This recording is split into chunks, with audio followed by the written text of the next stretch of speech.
Welcome to HardReset.Info. In this video, I'm going to show you how to rotate the image by 180 degrees on your ARLO Pro 5 security camera.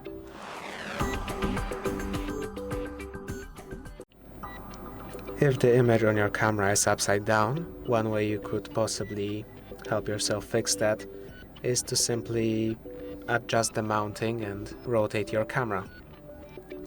If that, however, is not possible or you don't really want to do that, you can also do that in your ARLO Secure app.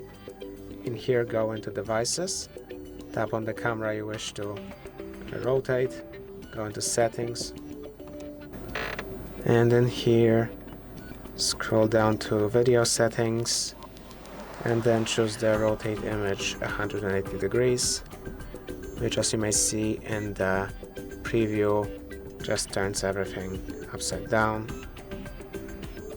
Let's turn it off again. And as you can see, it's rotated again. If this video helped you, please consider subscribing, leave a like and a comment down below.